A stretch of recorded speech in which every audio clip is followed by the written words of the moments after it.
And so the guest should be here soon. But what's up, Yuma? I'm here with Mandy today. Mandy, go ahead and get that mic right, like uncomfortably close to you. Get her in there. Yeah, Hi, everyone. Hey, Johnny. Yeah, you might remember her from a previous episode of the show that you came on representing Genesis Press. Yeah, that's what we do. She's still rocking and rolling and doing a thing. So if you need your juice protein bowls, smoothie bowls, that's what you got. You're all juiced up today. Is that that what you're saying? Is that your tagline? Let me get you juiced up. Cold press, never stressed. Oh, that's okay. our Cold press, never stressed. All right, there it is. Go ahead and come in, Ruben. Hey. Yeah, come in. My apologies. This is what happens when you have too much going on. But you could probably relate to being a busy man, right, Ruben? That's right. Yeah. Thank you so much for probably jogging over here right now. Yeah, but we are now joined by Ruben. And do you pronounce the S on the end of your last name? Yeah, it goes by Ruben Fontanes. Fontanes. Okay. Yes. Mm-hmm. So I didn't know if it was like a silent S, one of those things. But you're an entrepreneur. Mm-hmm. You are a real estate. Can I say mogul? Is that appropriate? I guess that's a good definition for it. Yeah. And you recently purchased the Gandolfo building. Yes, we did. Mm-hmm. Yeah, it was interesting. I got a call, and John Cherninsky's the one that owned it prior to us, and he was in a position that he said, "Hey, I'm looking at exit strategies." So at that point, I do get a lot of calls and ask, Ruben, are you interested in this or this in this property? He calls me, and I said, "What property?" And he has multiple properties, but at that point, I said, "What building?" He said, "The Gandolfo," and that's when my mouth dropped. Mm-hmm. I said, "Absolutely, I know all about this building," and just knowing what he's done from the beginning to the end and understanding the traditions and the culture and understanding the building, I could not pass the opportunity up. So I brought a couple people with me, a couple partners that we decided that we wanted to move forward, and that's what we did. Okay, so we're gonna get back to that, but on our show, we like to get to know our guests. That's what we do here. So are you originally from Yuma? No, I'm actually originally from Chicago. Chicago. Yeah, nice. We love an East Coast. Yes, big time Cubs fan. One of those diehard and a huge Bears fan. Love the community there. Moved here in 1987. It was actually first in 1985. Then moved to Yuma in 1987. How old were you then? So I was. Man, you're getting personal now. You don't have to say. You can even lie. I was 12 years old. You can say you were 2. Nobody knows. They're not going to fact check you on this show. But the reason why I ask is like I want to know a little bit before we go on. Like, what was it like growing up in Chicago, though? Like Chicago was rough. It was a rough town, and with my dad, whole family. Originally they're from New York City, and then they transitioned out of New York City to Chicago. New York City, yeah, Lower East Side, man. Yeah, that's my home. Oh, it is. And so now that it's come up, are you a Chicago pizza or a New York City pizza? We need to know. Pizza. I'm sorry. Okay, so get the mic a little bit closer to you, too, like uncomfortably close is like I like to say. There you go. So what's the difference?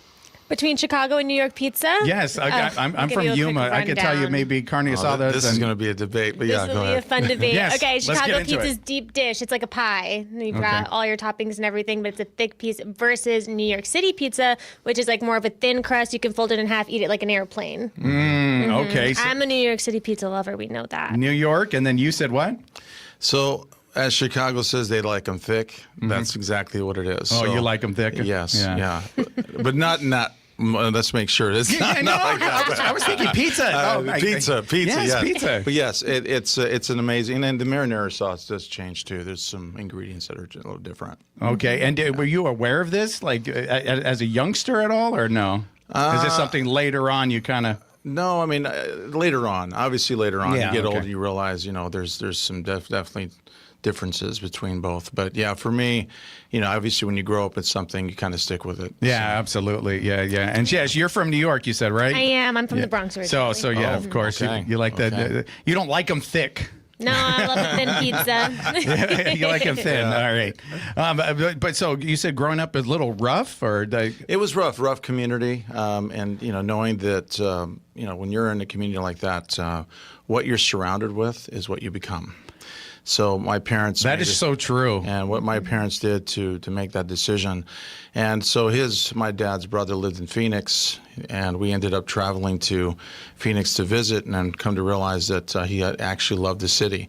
And then Phoenix, we were there for a couple years, and then we landed in Yuma, going to San Diego, and kind of loved the difference between San Diego and Phoenix, and we landed there. And okay.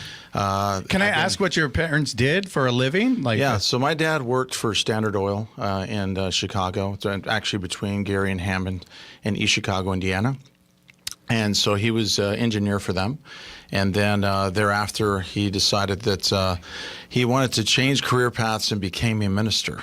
Nice. Wow, Yes. that is a change. Minister, and so my mom was a professional guitarist and singer, so I would travel all over the country with them, with my brother and my sister. Like, would that be like a ministry thing? It was a ministry. That was a ministry It was thing. a ministry, and that was, night and day difference, from having money, from not having money. Was really understanding both part of the equations, understanding the appreciation of that. And so moving to Phoenix and then to Yuma, I was kind of, you're shocked. You're looking around. I think we was around 72,000 people at the time.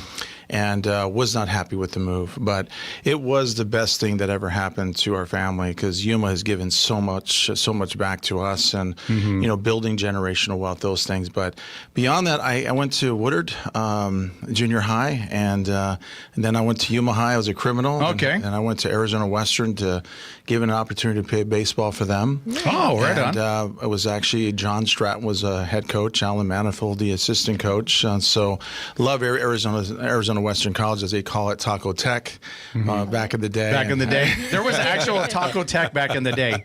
There was like a little. You remember Taco Tech at all? Like, that's where the Theas went. The Theas would go to Taco Tech. So fun. It was a club. It was a so nightclub called Taco cool. Tech. Yeah, Yes. the building is still there, We and I need to think bring it that. back. Yeah, we're going. Let's make it happen.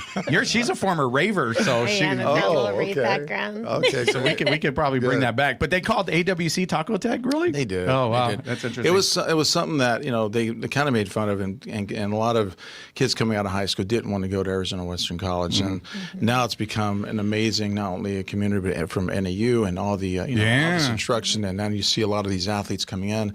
But after coming in, I mean, I graduated here. Okay, stop real quick. So this on the baseball thing, were you trying to take? Did you want to go to the pros? Like, how serious were you about the baseball? You know what? I did. I didn't start my career in baseball until my sophomore year in high school. So Doug Coffeen was the head baseball coach at the time, and he saw me throwing a baseball around actually the field in Yuma High, and he said, "I want you to start pitching for us." So you just happened to Super be there, just throwing just the ball happened to around. be there, and I started, and then I got better. And I'm going to talk about the first year was a struggle. I mean, but I loved what I did. I enjoyed the game, and I really studied its craft. And at that point, I got really, really good over time. So it was good. I got better. Then Arizona Western gave me an opportunity that no other college did.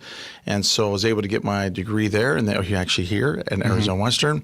And then thereafter, I got a scholarship at Point Loma Nazarene University in San Diego. Right on. And I went there. Beautiful school, beautiful campus. They had just won the World Series. And I actually went in over there to try out, and then ended up giving me a large scholarship after that. So then I played there for 3 years. I ended up getting a red shirt because I had injured my hand here at Arizona Western, and I ended up getting drafted. And so I played for the Diamondbacks. Oh, so you did go Cool. pro. I did go pro. I did. awesome. Yes. So yeah, I got drafted. Loved the career. Everything was great. I ended up getting my accounting and finance degree at Point Loma, and so being able to get them done at the same time. A lot of kids just take off and not finish their career, and especially Was that important to you? very, very important to me. It's education's important, but most importantly is, what I'm going to be setting an example for my children and setting that ground and setting that foundation. So that being said, I took that and, played for a few years and just realized that, this lifestyle was very difficult. And so be able to say, you know what, I'm going to take a new path, and I did. And So what was difficult about it? Can you just touch on it a little bit? So I was not a high draft pick, and so when you go in, it's so political. The competition the and like trying to get it. is fierce. Okay. I mean, I was throwing 95 miles an hour, and you're seeing 16-year-old kids coming out of Dominican Republic throwing 96 miles an hour that's signed for $2 million or $1 million. It's discouraging because, and at that point I'm looking at myself, I know they're better, but the investment, it's the investment you put in them, and at that point they're going to put them above you. Yeah. So it was very discouraging. You're out of a duffel bag. They sent me up to Lethbridge, Canada. Very cold there. The mosquitoes were size of wasps. It was very intimidating at first, but you become acclimated living with host families. It's not what it's all meant to be. They make it look like this beautiful picture, and it's a very difficult career. The guys that actually make it, it's an honor to see them because you know what they've been through in that situation. So it's not like, they just was give it to them. They had to earn it. Yeah, absolutely. Kind of so you're doing that. You're recognizing this is not for me. So then you're probably glad that you really took the studies right. You know what I mean? That you were studious at this whole time and you had something maybe to fall back on, or. Yeah, so definitely something to fall back on. I remember coming back, and I signed autographs. I was people knew who I was. And that feels good, though. It's a great feeling. Right? And then you come back to Yuma and you're like, what do I do? And I come back, and the first job I ended up taking was working at Sam's Club. Nice. And that's a stretch, or that's a big difference, right? Like kind of night and day. Big difference. Here I am, I have a degree, and I think I was making at the time $8.50 an hour. But again, you have to start somewhere. Absolutely. And it's humbling, and it builds so much character. It did, and it allowed other people to see not only the successes that I have done, obviously moving forward, but going back to that, it brought me some roots. And then where Yuma is just really developing over the years, the relationships and people knowing who you are really has been a remarkable experience, the last, 30 years now. Yeah, so you're back there, a humbling experience, something that I've experienced myself, had to go through a similar path. You go from people presenting stuff, hey, can you sign this, to, hey, this is my receipt, as they walked out the door at Sam's Club. And you said, she mentioned it built that character. Yes. So then, but you knew you didn't want to stay in Sam's Club. Right? You knew this was just a point of your life, but what was your aspirations once you got back here? Was there anything, or are you just trying to start all over? So it kind of all worked out together. I remember going to, was shopping. It was another place called Stage Stores. It was right there where Red Lobster used to be on 4th Avenue and 16th Street. And I walk in, and this lady was there. And so we were just having this conversation over shopping. And she says, what do you do? And I'm like, I work at COS. I'm a COS supervisor at Sam's Club. She says, well, I'm looking for a position as an assistant manager. And so I thought, well, that's a progression, it's better. Not that I wanted to be in retail. And then I jumped on that for about a year and a half. And then after that, Amanda Mello walks in. And she's been on the show a time or two. Okay, that's a very powerful woman right there. She don't mess around. So she walked in. I've known her, and I went to Woodard with her. Oh, okay. So I went to high school, and so she saw me. She said, Ruben, what do you do? And I'm like, what are you doing? And so that opened the door, and I actually worked for the Mellons for about 5-6 years, and I was their comptroller too. And then I really because of the finance background and every accounting back, so accounting. That was really helpful to understand. And working there really developed me because you learn a different craft. It's agriculture. It's completely different. The accounting's different. The people are different. They're amazing. It's a different world completely. And then we started doing some transactions there and starting to get into real estate. And the real estate side really intrigued me. And then being able to incorporate both is really what sparked my interest. So you're there, you're doing your job, you're doing a good job at it, you love it. You said this environment, something you really jive with. And then you're starting to see this other aspect of it, the real estate part of it. Yes. Is it because they're purchasing land to have for the farming, or was it? So there was some acquisitions they made, and some of them it was on 4th Avenue, and then there was some commercial stuff that went on. Yes, there was agricultural stuff that we can actually do wildcat subdivisions, as they call it, to build subdivisions. So there was some growth. There was forecasting. So you're seeing the growth. Oh, okay. So that's where I kind of just envisioned kind of falling into place, doing kind of just wearing different hats. Okay. And then at that point, there was some decisions that had to be made to transition to real estate, and I did. I made those. Okay, can we take a quick break? Yes. I want to know. I'm going to leave everybody hanging right here, and how you went from that to making that decision. All right, Sure. We're going to do that. We're going to come back with more right after this. You're listening to What's Up Yuma Radio right here on 94.7 KOFA Border Radio.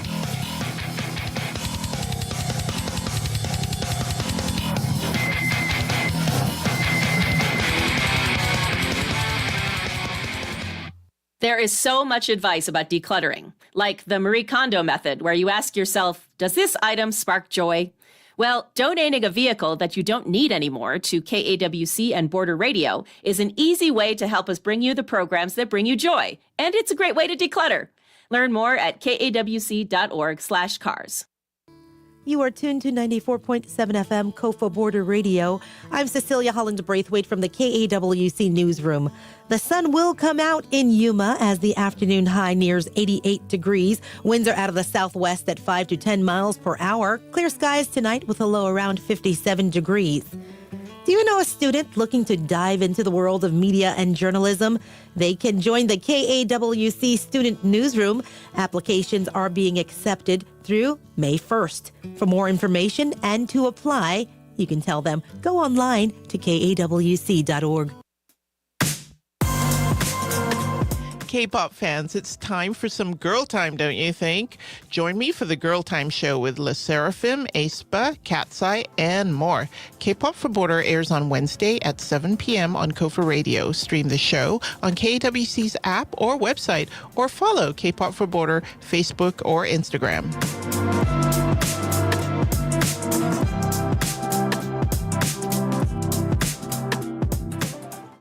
North End Community Center is now accepting registration for the Senior Season Pass program. Volunteer instructors are on site to assist with art programs that include wood carving, painting in all mediums, and more. Tuesday mornings through October. Information at yumaaz.gov under Parks and Recreation. This is Border Radio, KOFA, your passport to your global destination for music. We are your local public broadcasting station that can be heard through your radio at 94.7 FM, 1320 AM, on the KOFA app, and at borderradioaz.org.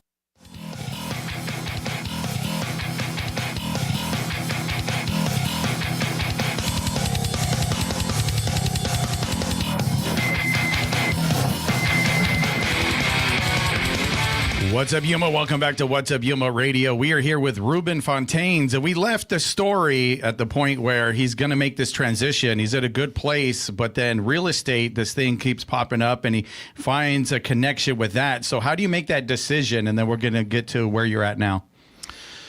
The decision really came in wanting to progression in my life. I wanted to elevate, continue to elevate what I can do in Yuma. And it really wasn't about the money. I mean, obviously we all work and we want to make money. We want to provide for our families. But I think we all have this grit, and this grit that I had, I wanted to do something better. And what I did decide to do in the real estate is because I was passionate about it, it was something I was able to say, okay, I want to not only do this, but I want to do it to the best of my ability. And if I can do that and be successful at it, then that's what I decided to do. And so then I joined ERA Matt Fisher and Ron Watson, which is now they named Ron. The school, yeah. Ron Watson Middle School. An amazing mentor. Started that, and I'll never forget when I came in and got my license. I had to jump on a 9-day crash course and do what I had to do, and that was very stressful. So then I'd sit down with him, and he said, well, the first thing you're going to need to do is go knock doors. And I looked at him and said, what do you mean, knock doors? He says, you're going to knock doors and ask for business. And that's when I realized this was not going to be cakewalk. And so I did that. I did that probably 2 to 3 times a week. There's some people that I know I can tell you they did it 5 to 6 days a week, and I wasn't going to do that in the heat. So you go in a tie and a suit, and you're introducing yourself, and you have people slamming the doors on you. You have some people that greet you. But it was, again, another job of humility. You know, so it was just like Character growth again. Back to that growth one. again, and I'm like, oh my goodness. So first year of real estate, it was amazing. I never made that much money in my life, and I thought, oh my God, this is amazing. But you realize, like, my goodness, you work so many hours and you put so much behind something that you realize, like, you could forget not only about family, about other things that are more important. So really understanding the balance of life. And balancing is trying to figure out, and it was very difficult for me because I was really trying to push success, especially in the corporate world. You're trying to push success. But then it became, now that, you know, years later, as my kids got older and so forth, you know, there was some conversations I've had to have. Dad, I remember this. And so you feel bad about it. But now where it's at, they understand why I did it. Yes. And I just got to say something about that, though, because I get it. And I'm a type A success-driven guy myself, right? Yes. But then if you think about, and I'm going to use a silly word, the olden days, men used to go out to war or go out and like have to go hunt for like months at a time to bring back the food, right? That was a part of society. They understood that. Yes. That, the women would be back home. Hopefully you had an older son to kind of help take care of stuff. But the men had to go out and go fight for their peace, their plot, their whatever, Yes. and then come back and it's like, okay, here it is. We have food for this long. I got to go back out and get the food for the rest of the months. That used to be a part of society that we have forgotten, and may get me in trouble for saying it on the show, but I'm going to say it. That was a part of life. Yeah. Yeah. You hit the nail on the head. It is, again, it's just now it becomes balance because, now that we're in the 2000s, right? Now we're trying to move into a sector of efficiencies, and now you have AI, you have all these things, and now you're doing trying to scale. It is, those days were, it was inexcusable. At this point, you just know that he had to go. But now, it's just the expectation, and then with everything going on in life with things with kids, that you have to be there because of everything and all the temptations that surround them. Yes, exactly. You've got to, absolutely. and that's the part, like, you don't want to be too far gone. No. But that's the part where it's a stretch because you're trying to provide. And then you can lose grasp on a lot of other things. Yeah, and it's that tension that's there for a reason to be able to stay like, okay, where am I taking it too far now? Okay, maybe I did. Time to go. Like the pendulum swings. And it's like, okay, I need to go back and nurture a bit and fix this, because if you want to bring the balance, I think that says a lot about you already. Right. Yes. If that's in you, like, no, I want to, like, I don't want to leave this. I'm trying to provide, but this is in me. So how do I do this? How do I best facilitate that? And sometimes we don't learn that until we've made a few mistakes or, swung the pendulum one side for too long. For sure. And I feel like it's also such a blessing because even like in a biblical sense, right, the men are the providers for the families that are head of the household. And like, absolutely, we love that in a traditional household. But we live in such an interesting time where it really is such a blessing that now there is the opportunity for remote work. There is the opportunity to be able to come home at a certain time, a reasonable time, make your kid's baseball game and do all these things. And at the end of the day, it really is just the priority. What am I prioritizing? Am I prioritizing a $10,000 deal, or am I going to prioritize my son's baseball game? And it's finding the balance between the two. And sometimes you got to bite the bullet and say, you know what, my kid's in the championships, I'm not missing this. And then there's other times where it's like, you know what, buddy, this is just another Tuesday game and I love you, but this is going to help your future. And it's I love that. Knowing where to go. I love that. I think, yes, I'm a man of faith, and I believe you have to stay in God's favor. Number one, I'm going to tell you right now, not many people will believe that. Some people do, some people don't. But if you don't have that godly foundation that is going to allow you to not only grow, you're going to hit obstacles, you're going to hit trials and tribulations, but the kids have to see it too. You can't protect them from that, because we do want to protect them from that, but it's okay to go through those trials and then you build together. But I think that's where that foundation, having a good solid base church. I go to CTC. Love CTC, by the way. I'm on staff there. Awesome. And so Tyrone Jones and I go way back 30-something years ago. And so just a man that I truly honor. And my dad was actually a mentor of Tyrone Jones. Oh, really? Yeah, so, wow, that's incredible. Yeah, and it again, this town has deep roots. And so it's been an honor to be a part of this collective unit as a community. And that's what I really have enjoyed more, is just going through. Now it's just now giving back. Yeah. So then you get to you're doing that. You're knocking on doors. You're getting success. You've worked for this company. When did you say, I'm going to go out on my own and kind of build? So I didn't go on my own. I actually have been with ERA since you're still 21 years. Yeah. But you mentioned something off air about. But so okay, we'll get to that then. Okay. Yeah. You're still with ERA. I'm with ERA. Okay. I've been there. Love the company. And I'm very loyal. I'm just like, once I'm a stickler. Once I'm there, there's a reason for me to leave. I'll leave. But there really hasn't been. And just having amazing people that's been surrounding us and surrounding just the team. But beyond that, like, you get to the point where you're expanding. growing and expansive. And so over the years now, since, doing real estate, I thought, well, this is a good time to start developing and growing my portfolio. And in doing that, you start small, and then you start to gradually get big, and then you start forming a relationship with banks. And then now the banks understand, hey, these are the relationships. And then I call it cross-collateralization. You take, equity, and you start building with your equity. And over time, it just kind of built into a legacy that now I can honestly say that it wasn't done by me, it was by God. God gave me that grace to give me the ability to do so. But I think biggest now is like now having that favor, now people can get a hold of you, know, hey, I can call this individual, and I know that if I want to do a deal with him, I know it's going to be done with integrity and with excellence. And that's really my full team. I've got a full staff, and it's been really an incredible opportunity. So then that's unshakable foundation. It's awesome. Yeah, and then I've learned, because I'm not into real estate, but yeah, in that they have real estate agents have their own team. So that's what it is. You have like a team that's under you. I have a team. So I have a director of real estate, Margie Perry. I'll throw that name out there. Okay. She's amazing. Shout out what? And Carlos Torres. What up, Carlos in the house? He was my waiter 21 years ago. And he's told me, and I would not go to a restaurant unless he was there. And the service was amazing. And one day I show up, and I said, Carlos, are you there? And he said, Ruben, I want you to know that someday I'm going to work for you. And 17, 18 years later, he's with me now. So wow, that's a beautiful story. Pretty incredible.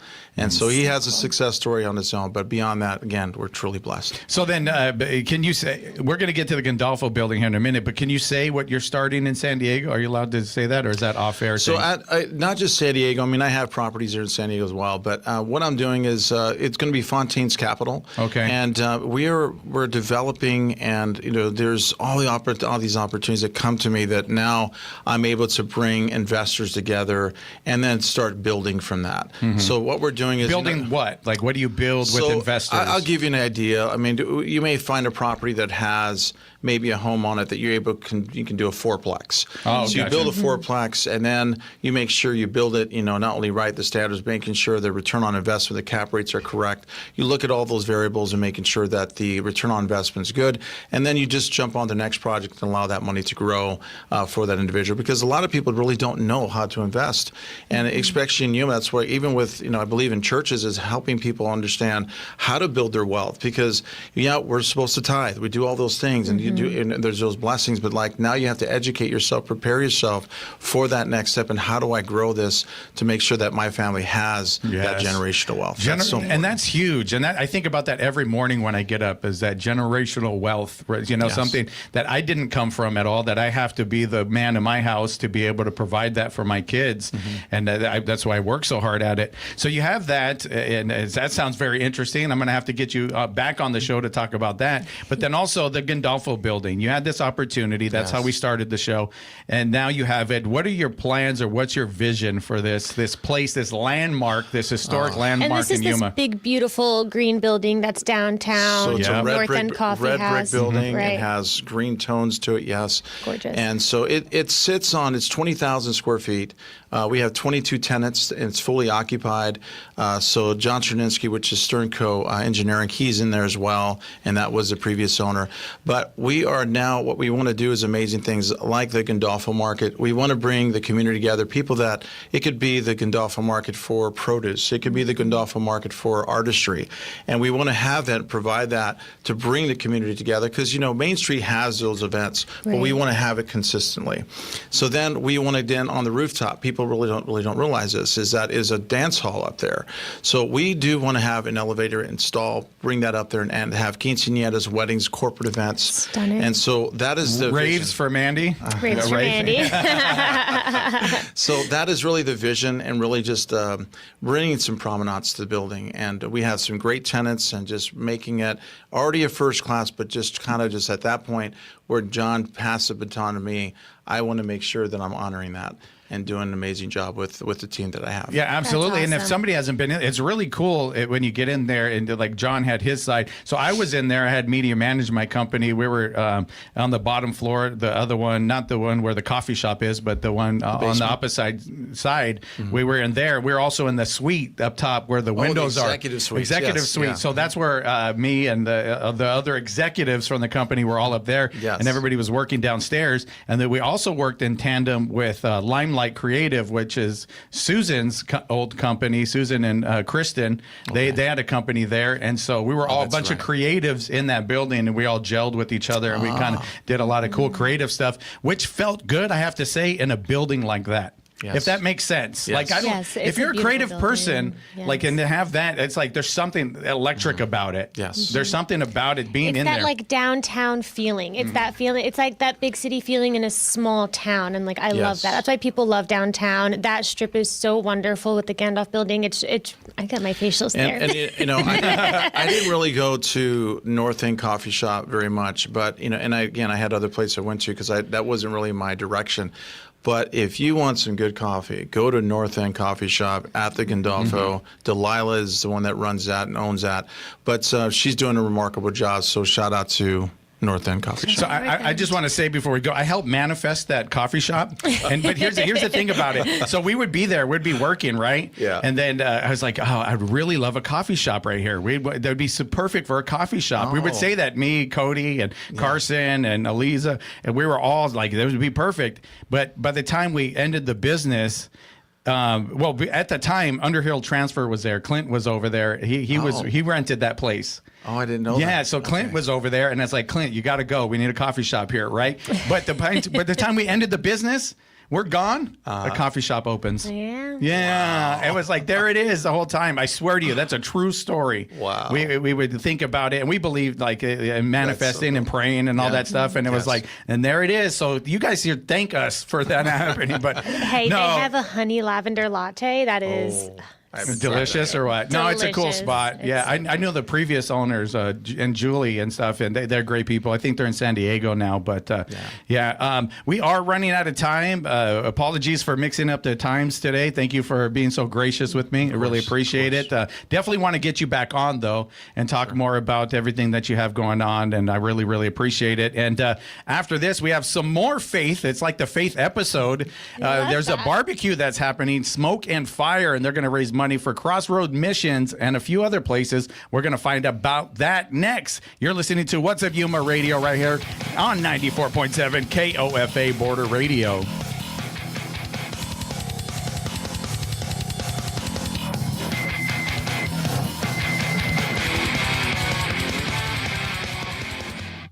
What's Up Yuma is sponsored by the two Welton locations of High Tanks Brewing Company, its craft brewery and tap room, featuring scratch-made food and handcrafted beers, including Daphne's Date Ale and the Gila Hazy IPA.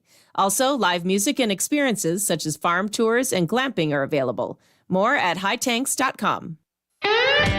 This week, This Old House Radio Hour and Marketplace Morning Report present Building Tomorrow, a special episode exploring how homes are being reimagined for the next 100 years. We destroy all these buildings, literally burn them down or throw a Category 3 hurricane at them so that we can figure out how to make them better. That's this week on This Old House Radio Hour. Saturday morning at 10 here on Border Radio, KOFA. For KAWC News in Yuma, I'm Victor Calderon. San Luis is being recognized as the safest city in Arizona. That's according to SafeWise, a home security and safety review site. The ranking looks at crime data and safety trends across Arizona. San Luis has a population of more than 38,000 people. Half of Arizona's 10 safest cities are Phoenix area suburbs.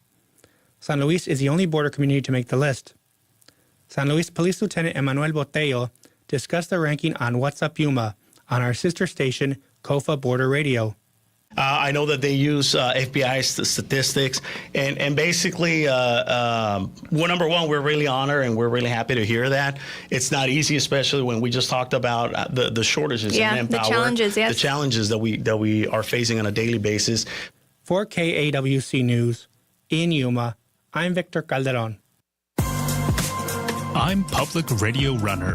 Join me for Bonus Smiles, the show sharing the stories and playlists that fuel runners. Why?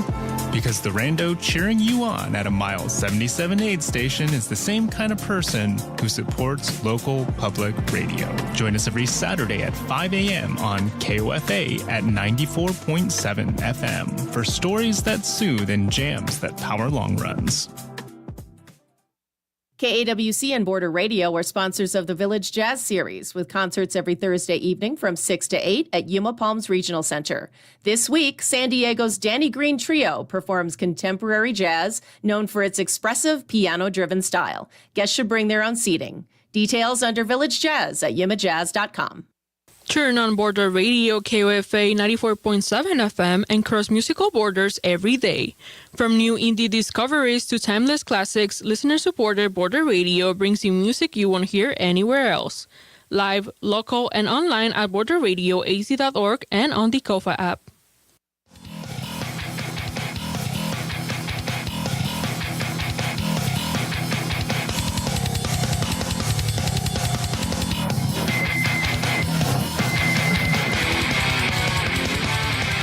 What's up, Yuma? Welcome back to What's Up, Yuma Radio. We are here now with Alysia.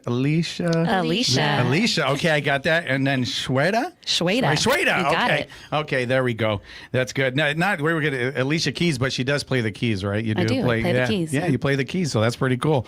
And you're here representing the Smoke and Fire Barbecue Fest, yes, right? I am. Yeah. Not just a barbecue, but an experience. And the whole experience. Yes. And we're going to get into that experience and what you got going on. Because I know I think there's 3 different nonprofits locally, and then also there's going to be a part of the proceeds that go to benefit the mission field, right? Yes, so we are benefiting impoverished people in Southeast Asia. Oh, how exciting. Yes. Really, really exciting. Yes. So it's just the tip of the iceberg. So, yeah, definitely exciting. But then it's also like, people don't really have a reference point for it. So it's Absolutely. cool then that there's also the reference point here locally. Can you say the 3 that local? Yeah, absolutely. So 30% of our net proceeds are going to be going to the Crossroads Mission, Gateway to the Heart, and then also to the Children's Museum. That's cool. Very cool. Yeah, yes. That's awesome. So before we get into all that, we like to get to know our guests. That's part of what we do here. But where are you from originally? Are you from here in Yuma? No, absolutely not. Which I didn't honestly never even knew where Yuma was on a map before I came here. My first time coming here was in 2002.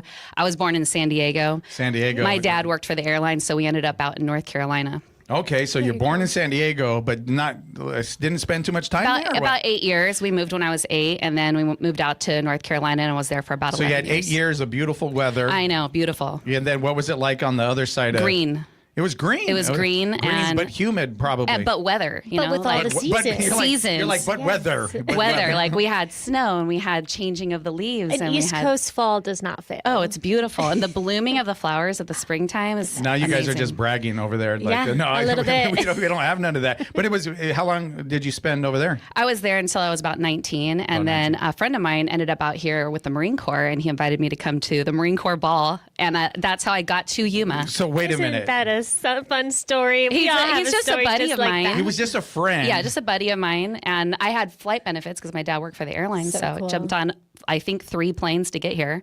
Wow. And, so okay. So I've heard of people obviously coming here because of the military, and you kind of came here because of the military, but in a very peculiar way, and not everybody's story. He just called you and said, hey, I got this ball to go to. And you said, I got airline miles. That's right. Let's do it. That's what happened. Wow. That's pretty interesting. So how was the ball? Was it You're like, got to get my dress. Well, I thought the ball was going to be just this amazing thing. I mean, the Marine Corps ball is great, but I honestly ended up meeting some really great people when I came out here.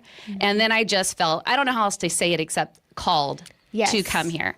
And I went back home and told my parents, I really feel like I'm supposed to move to Yuma. And they were like, that's weird. We need to talk about that. We have a very similar story because I'm here and I'm like, I'm here because I'm choosing to be here. Yeah, I'm choosing to be here. And I don't know what it is, but it's also the most fulfilled I've ever felt in my life. Absolutely. I'm sure you can relate. Yeah. Yep. Yuma has something about it. It's strange. So yeah, I packed up a U-Haul, moved out here in 2003. And so how'd that talk go with your parents though a little bit? They said it's they're strange. believers. They're Christians. They're and Christians. So they said. So you felt the word called and then you Yes. said called, and they said, well, okay, if you're called, right? Yeah. Okay. Yeah, and they said, well, let's pray about it. And then they felt this incredible peace that it was the right thing to do. And my dad was terrified that I was going to get eaten by a Gila monster. But they helped me pack up a U-Haul, and I came out here, and that was over 23 years And ago. you probably have never even seen a Gila monster. I have seen a Gila you monster. have? Yeah, I actually Lucky. went camping out at Sheep Bridge up in the Cave Creek area. And while we were driving to our campsite, we saw a Gila monster. Well, I literally just read a story this week about how rare of a sighting an actual Gila monster is, like the amount of people that don't get to see one. So that's pretty interesting. So yeah, you end up Full seeing one. Arizona experience. There, you got it. So you came here, you felt called. Was it like to a church? What was it like? Yeah, I actually went to Destiny Church and heard a message, and the pastor was speaking, and he said, stop asking God, what am I supposed to do with my life? And start looking where God is working and put your life there. And I saw these like extremely normal people just doing the things that I had learned about in the Bible growing up in church, but had never seen them practically doing. And I was like, this is it. Like these are just normal people. They're not even like really nice church people. They're just very normal, people, average yeah. people doing it, but actually doing something. Doing something. So Yes. then you saw that was attractive to you. And I It's put like- my life there. Yeah, so you said, like, I've heard about these, from the nursery at church Yeah. to all the way up to here. And then it was like, okay, but I want real people doing real things. Yeah. Yeah, they just had people in their homes and they were caring for them. They were caring for the people that no one else cared about. And that to me is what the heart of what Jesus wants us to do is caring for the people that are the most forgotten. So then how did you get linked up? Was your buddy in the military? Did he go to that church? He came to the church, and so he introduced me to the people. Oh, gotcha. Okay. And then that's how it started. I moved out here and immediately jumped, all the way in and trained in leadership and was ordained as a pastor in 2016. So you're a pastor yes, currently. Campus pastor. Okay, So interesting. cool. So then I got to say, but you need a job. You move over here. What did you do? I worked at a coffee shop. I worked out at YPG. Was that your first job? My first job was at a coffee shop. Do you guys remember Java Oasis? Java Oasis, Yes, absolutely. That's where I worked. So I was a barista there from like 2003 to 2005. So Java Oasis is very dear and special to my heart. And I know it's Rich's mom that originally owned it. Yeah.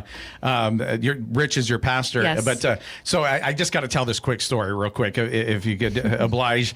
But I went to Rich's mom years and years ago. Kathy. And I said, look, Kathy, can I have your place every other Friday to do an open mic? Like, I want to perform. We want to do music. And I just need a venue to do it. And I promise you'll make money and I'll bring people. And she's like, well, if you can help us make money and bring people, do it. I said, look, at our first event, my goal is to double what you're going to bring in. So let me see what you make on a Friday night. So I went in there Friday night. I'll say, okay, we're going to do this in 1 month and I'm going to double it. And we did an open mic, and it became open aired, and it became my career in promoting the whole thing. We did it so long and so well until we started doing metal shows, and people were moshing in there. And she's like, look, I don't want to pay for the drywall getting fixed anymore. I think you guys have grown this place. And so we had to move on. It's like, you're right. I appreciate it. Thank you. But literally, that's where it all started for awesome. me. That is How so cool. awesome. Yeah, I think Randy worked there. Randy. He was the one that originally hired me. Yeah, Randy was there at the time, and he was kind of in charge of stuff. And but I went to her that Friday, and a big smile on their face, and we did it. We had the receipts side by side, and Crazy. We doubled their money. So Java Oasis, that's pretty cool. Yep. So you did that, and then you jumped right to YPG. Well, I finished my degree at AWC, and while I was shout out there, to AWC yeah, right let's here. go. I actually have daughters here now working on their degrees. Yay, But the Army said, hey, we'll hire you and pay for your school and you'll have health benefits. And as a young 20-something woman, I was like, yes, I need health benefits. And I also would like money to live. So let's do that. Those things would like to eat and go to the I would like to doctor. eat, yeah. So, barista work doesn't quite pay the bills.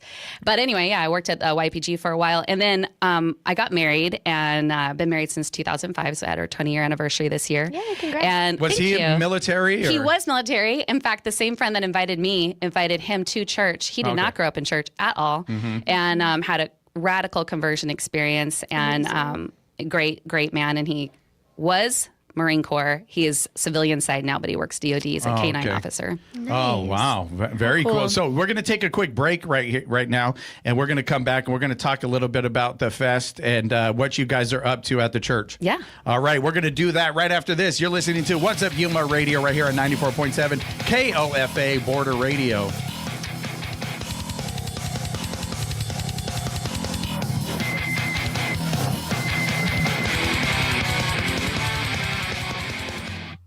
What's Up Yuma Radio is sponsored in part by Nova Home Loans, serving Yuma County and nearby communities.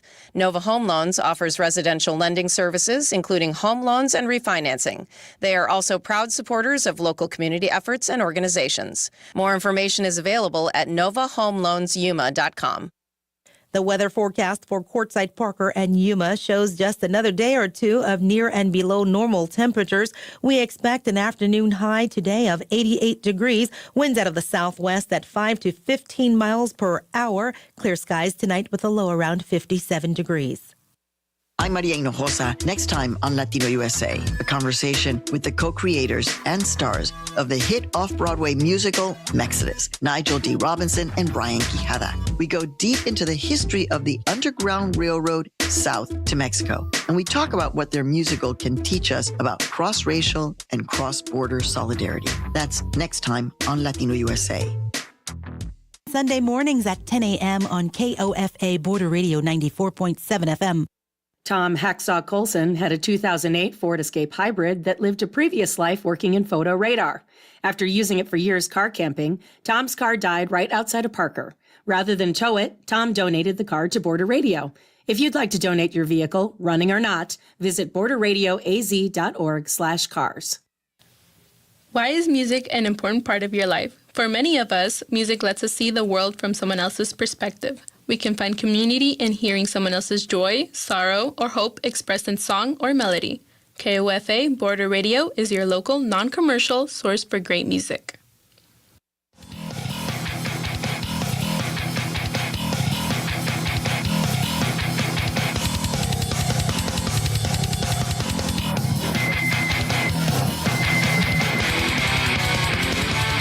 What's up, Yuma? Welcome back to What's Up, Yuma.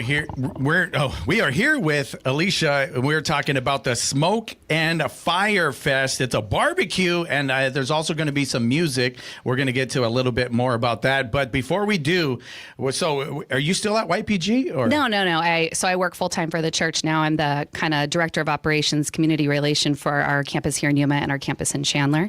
I help head up all the volunteer stuff and events and things like that. Okay, so when did you make that transition to doing that and then also becoming a pastor? And I want to ask about that. There's a long history there. Okay. I mean, my husband and I, we had 6 kids together. So that, trying to juggle being a mom and working full time is a lot of different jobs and part-time things. I worked with KCFY as the morning show host for a while. Oh, okay. Brandon and Alicia on the Morning Blend. Oh. And then... you did that very well. Oh, thank you. Yeah, I can tell. Yeah. It was 20 years ago, so, I'm a little rusty. But that was, little part-time things to be able to be a mom and also to do the ministry. So we were full-time in ministry before we were ever ordained as pastors. We had small groups that met at our house every week. We had people. My husband had men. I had women. We had children that we would mentor all the time, 24/7 we were doing ministry. I was on the worship team. I was helping with pretty much everything in the church. So when that's what your lifestyle is, our pastor believes that you don't just give people titles, you recognize the work that they're already doing. And so we were ordained in 2016, not for the title, but just because we were recognized for what we were already doing. And I really like that. That's awesome. A part of my philosophy too, because it's like a lot of people chase a title, right? It's like you don't chase a title, you just do the work and the title comes. Yeah. Right? That's the appropriate way that this is supposed to happen. Yes, absolutely. It feels so good to do that with a Christ-centered heart too, because you're just doing it and you're just loving it. Yeah. You're just loving it. And then someone comes up to you and says, hey, we appreciate you for this. Now let's give you a title because of all the amazing things you've done. And it's just like, wow, like someone Yeah, noticed. the title's a little heavy. I almost would prefer not to have it. Like the word pastor? Yeah. Okay. Yeah. It's because that's a responsibility. Yeah. You know? Yeah, but I love the work. When I first started in Yuma, I opened up a small group, and I didn't have a bunch of people. I just was reaching out to the people that I knew, like at my job, and I realized there's people that nobody cares about. There's these girls that I ran into were children of drug addicts that had no one that really cared about them. They were just trying to make it. They were literally trying to survive. And so my whole ministry started with loving these people that were very unlovable. They were either addicts themselves, or they were former drug addicts, or they were children of drug addicts. Yeah. And there's a lot of that in Yuma. And we just brought those people into our home. We loved them. We would help them with little things like, let me help you make sure that your kids are taken care of correctly. You know, I would have to go to someone's house because they OD'd, and I would have to go get their kids and help make sure their kids were taken care of and got to school the next day and took showers and things like that. But those people I know were able to better their lives. They were able to get better jobs. They were able to see, like, God came in and did miracles in their lives. And to be standing next to somebody and seeing that happen is and know where so they come powerful. from, like Yes. really, like because you were there, you were in it, you saw it, and you took care of, and The then most wretched situations. and now where they're at. It's miracles. Yeah, and so then that, I guess the title of pastor, there it is, That's right? it, Because that's what pastor means, shepherd, right? It comes from that whole thing, and so you're shepherding these people. You have the title, and so do you also preach? Like, does that? Yeah, every once in a while I get to. I love it. It's so Oh, much you fun. do? Yeah, I get to teach a lot of. We have some really great things that we do at our church. Something called the Encounter is really powerful, where we help people walk through in internal healing and restoration, forgiveness, things like that. But I get to teach at those. I've gotten to teach. It's kind of like an intensive therapy session for people that don't know. You're right? taking people straight to the presence of Jesus, so it's intense. Yeah. But the cool thing is that we've gotten to do that overseas. So the work that we're doing in Southeast Asia, we've gotten to do that with pastors and with people in prisons there. We've gotten to do that there. And this is super incredible. The work that we do here in Yuma, we've gotten to take it to prisons, and the Muslim government is interested in using it in prisons in Interesting. Indonesia. It's so effective that they're wanting to implement it. That's wow. awesome. How powerful That is is that? so amazing. Yeah, I was talking to Rich, and he was talking about going into those prisons, and I was like, because Rich is a tough guy, you know, and so I was like, oh yeah, that takes a special person like you to do it. He's like, dude, I was scared. What are you talking about? Yeah, Like, they're it's the scary. worst. They have a Netflix documentary about it. Yeah, It is the worst prison in the world. Yeah, he said, no, don't worry. I was scared. Like there was no toughness about it, but It's wild. So, but it takes a certain person to be able to do it. So part of that, and so you get to preach. Your eyes kind of lit up when I asked you that. So you like that preaching, teaching. Yeah. That's I'd be definitely afraid of that. I could do this show all long, but to preach and then have a point at the end of it, it's like you know, all right, good luck. But so you're doing that, and you're serving in the church. How did this Smoke and Fire barbecue fest kind of become a thing? So we've been doing mission work for almost 25 years now. We have our anniversary for the 25-year anniversary of our church on Sunday this coming weekend. Wow. So we've been doing mission work Is for that this Destiny? time. Yes. Okay. Yeah. So, you know, if you want to come to a party, it's going to be awesome. There it is. But that work has been going on overseas. We've been working with an organization called Mercy Indonesia over there for 25 years. That is the number one nonprofit organization that the Muslim government has named. They are the best. Wow. And so that's who we work with over there, and they're awesome. So this Smoke and Fire Barbecue is a fundraiser that is going to fund that work that we're doing over there. But we believe in what's happening here in Yuma. That's why we want to take 30% of the proceeds to benefit the charities here in Yuma. Awesome. So then you're doing that. So putting it together, barbecue. Is there how is that working? Like you could go and you make barbecue, and there's a competition, or Yeah, it's like I said, it's a whole experience. so tell me, give me So the it's whole going to start rundown. at noon. It's And going to start music, at all that. noon on Saturday the 25th, and we're going to have plates of barbecue, so people can buy a ticket. A normal barbecue day ticket is going to be $40, but it gets a plate of barbecue. We have live music going on throughout the day. If you want to buy a combo pass for $55, you get the whole day experience, but you can also stay for the concert that's in the evening. So at 6:30, we're opening it up to 21 and older only. We will have a cash bar there. We will have a concert going on with Country D, is the band that's coming from Phoenix. We have 2 live acts going on during the day between 12 and 6. The Chapman Brothers, who I have heard play, and they are incredible. And Ivan is coming down. They are going to be great live music. Yeah, and that's the other thing when I was talking to Rich, he said, I want great music here. Yes. I want, Well, he loves great music. Yeah, he said, I want to take it to the next level and give Yuma an experience. Yes. And so this is part of that experience, getting that level of talent. Yeah, and we have Cluck and Hen House coming out to be a vendor. They're so good. They're going to be selling I haven't tried food. them yet. I still haven't tried them We're yet. hoping they'll bring like all the things that we're not doing. So we're going to do pulled pork, and we're going to do sides with that. So that'll be what you get with your ticket. But then we're also doing a backyard pitmasters competition. So if you're an amateur smoker, then you can be a part of that. You can jump in and join the competition on our website. You can sign up for it. But you can get tastings for that as well. And those are going to be St. Louis style ribs. That is so cool. Okay, so what day is this happening? This is Saturday, April 25th. So it's coming up. It's right around the corner. Yeah. Next Saturday. Yeah, next Saturday, yes. So have you got people that want to be one of the smokers? Oh, yeah, and they're coming up with some great names for their teams and stuff. Cool. So I don't have all of those right now, but I'm just kind of watching them come in, and it looks like it's going to be a really great time. How exciting. Yeah, very exciting. So this is all going, like you said, to good benefit, right? Yeah. This isn't just a party to party, you know. Well, we believe in having a good time while we're doing the work that we need to do. So, a lot of times people are like, what's it really for? No, it's really for orphans. It's really for impoverished families. We are building houses for them. We are building orphanages. We are taking care of the people that no one else wants to care for. And then we're taking care of Yuma. You know, and I kind of, a lot of people, it's, how should I say, aren't exposed to what it's like to be over in an orphanage in a third world country. I've been part of the mission field and helped build these orphanages.